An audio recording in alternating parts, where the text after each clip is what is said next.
probably think you know what these numbers mean, but they don't always mean what you think they mean. You have to read the fine print and you have to understand the law, at least where you live. Most of us all know that this number signifies the age of a spirit you're drinking or buying. Some of you know that it means that this number represents the minimum age for any spirit in this bottle. So a 15-year-old rum might contain rums that are much older, but the youngest in here, it needs to be 15 years minimum.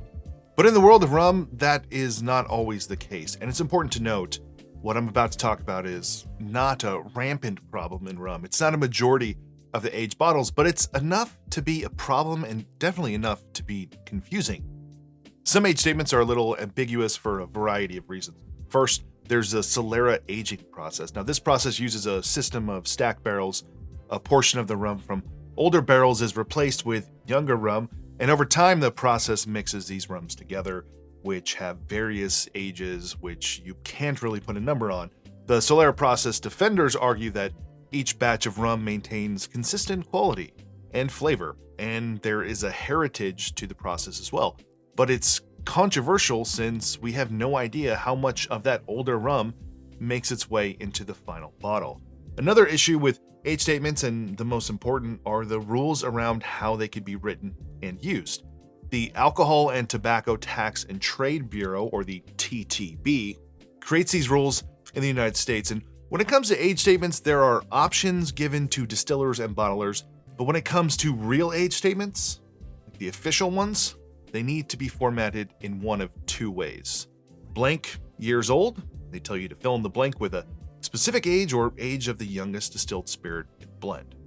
The other option is aged blank years. It tells you to fill in the blank with a specific age or age of the youngest distilled spirits in the blend. Well, that's clear enough for me. It shouldn't be much more confusion there. If something says 8 years old or aged 8 years, then you know that the youngest rum in there is at least 8 years old. But what about if you change the words on the bottle and the label just a little bit? You might come across a bottle that says slow aged or aged up to 5 years. The numbers in both instances are prominent, but that is not an age statement. That is just a number. And that number means nothing to me or to you or to any consumer, because I could technically take a drop out of this bottle of a 21-year-old rum and add it to a bottle of completely unaged Jamaican rum and put a big number 21 on it and say that it's slow aged or aged up to 21 years. And technically speaking, that would be accurate. And technically, I'd be an asshole. In 2020, a class action lawsuit was filed in New York against Florida Caña for their misleading age statement. There's very little information on that and no updates in recent years. But I don't necessarily blame the companies behind these labels. It's not their fault that these confusing age statements are even allowed. They are businesses, and some businesses will always use the rules to their advantage. The problem is that these labels are allowed to exist, and they are approved by the Alcohol and Tobacco Tax and Trade Bureau.